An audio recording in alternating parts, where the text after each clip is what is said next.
এই রোবট একটা বুনো হাঁসকে তার ঘাড়ের উপরে বসায় আর পুরো জোরে দৌড়াতে থাকে, কিন্তু একটা পাথরে তার পাটা বেঁধে সে পড়ে যায়। যখন থেকে তার একটা পা ভেঙে গেছে তখন থেকে তার কাজ করতে অনেক সমস্যা হয়। এই কথা জানার পরে এই জঙ্গলেরই একটা প্রাণী যে কাঠ দিয়ে একটা পা বানিয়ে এনে রোবটকে দেয়। এই নতুন পা নিয়ে পরের দিন রোবটটা আবারও হাঁসকে উড়া শিখাতে যায়। রোবট হাঁসের মুখে একটা সুতো দিয়ে দেয়, যেটা ধরে সে উড়ার চেষ্টা করে। রোবটটা সুতো নিয়ে দৌড়াতে থাকে যাতে হাঁসটা ঘুড়ির মতো উড়তে থাকে।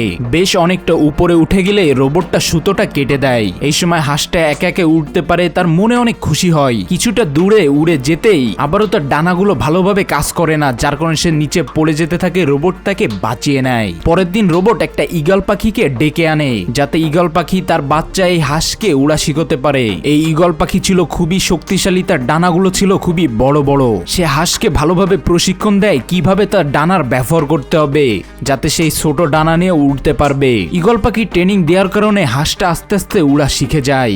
কিন্তু শুধু উড়া শিখায় যথেষ্ট না, সামনে শীতকাল আসতেছে, বরফও পড়বে, যার কারণে সে এই হাঁসের বাচ্চাকে কঠিন কঠিন ট্রেনিং দেওয়া শুরু করে। কঠিন ট্রেনিং শেষে যখন হাঁসটা একেবারে প্রস্তুত উড়ার জন্য, তখন রোবট তাকে জঙ্গলের ওই অংশে নিয়ে যায় যেখানে এই হাঁসের প্রজাতির সবাই উড়ার প্রস্তুতি নিতে থাকে। রোবটের মনে অনেক দুঃখ ছিল, সে তার সন্তানকে বিদায় দিতে এসেছে, যাকে সে ছোট থাকতে থেকে লালন পালন করেছিল।